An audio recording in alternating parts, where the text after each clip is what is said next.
Hello and welcome everyone to episode 3 of Raising the Bar.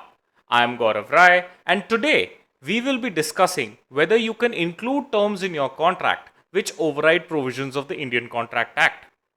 Many contracts include clauses that exclude damages for delay by the employer, offering only an extension of time to the contractor. This seems to contradict Section 55, paragraph 2 of the Contract Act, which entitles a party to claim damages for delay by the defaulting party. So, can such terms really exist? Let's look at a key Supreme Court ruling from 2010 in ONGC versus Wig Brothers. Here, the clause stated that if the employer causes a delay, the contractor could only get an extension of time and not damages. The Supreme Court held that the arbitrator had overstepped its jurisdiction by awarding compensation despite the contract's clear bar and set aside that part of the award.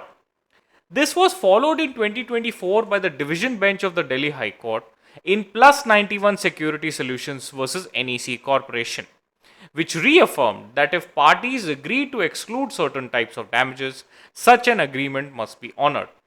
The court referred to Section 28(3) of the Arbitration and Conciliation Act and held that the arbitral tribunal is bound to follow the terms of the contract or its award can be set aside.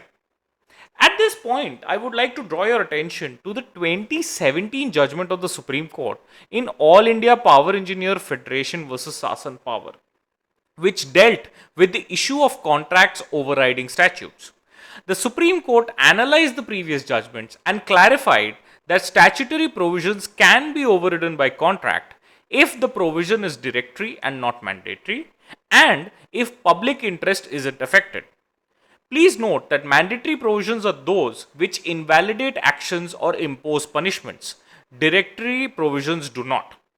For example, Section 19 of the Contract Act stipulates that any contract without free consent will be voidable at the option of the party whose consent was so caused.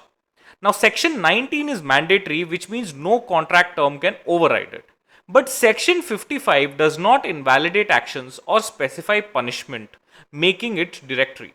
That's why Indian jurisprudence generally upholds clauses limiting or excluding damages for employer delays, provided the contractor can at least be granted an extension of time. This aligns with the Contract Act's own approach to limiting liability under Section 74.